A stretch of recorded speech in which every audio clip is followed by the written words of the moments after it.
There was a woman named Simone who was 22 years old, who was living in this beautiful town in southwestern Germany called Rüdesham am Rhein. She was actually getting ready to leave this village and start the next chapter of her life in New York City. She instead was really fixated on her final summer in Rüdesham am Rhein. In the summer, she would go to the summer camp. There was this beautiful little camp in this forest that was not far from the town. From the time she was a little kid, she went as an attendee when she became a teenager. And so she did what many of the other former attendees did, which is they eventually transitioned to becoming a counselor. It's a 2-week-long camp, 200 kids. They would get dropped off by their parents in the morning, and then in the evening, they'd get picked up and go back home.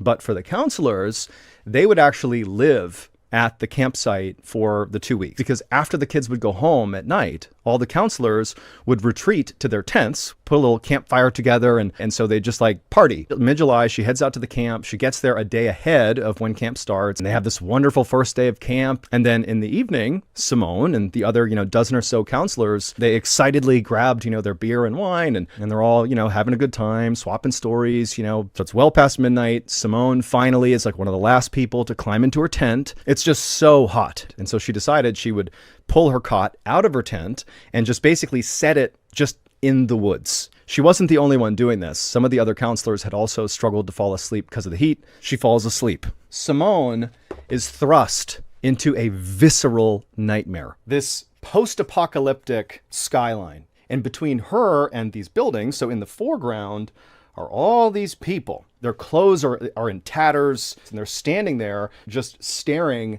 at Simone. On either side of her are these two huge men. Guy on her right, and in his hand, he's holding what looks like a wreath. And at this point, the other guy on the left side of Simone, he grabs the other side of this wreath. And they begin to lower it, and as soon as this wreath touches Simone's head, she feels this blinding pain. It's a crown of thorns. It feels real. It literally feels real to her. This goes on for several seconds until finally it's so much that she wakes up.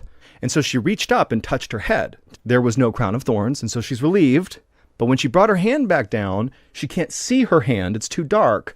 But she felt like there was something on it. She begins to feel this pain bubbling up all around her head. And so she begins to scream. And the girl who's next to her, the other counselor, wakes up, grabs a flashlight. The other counselor begins to scream, and they rushed her to the hospital. Well, the pain she was feeling in her dream, the real thing that was happening was a fox wandered up to Simone and began eating her scalp. Because it was a fox, she had to go through this insane rabies protocol. It's treatable, but she had all these shots she had to get. I mean, it was this horrible experience, but she lived.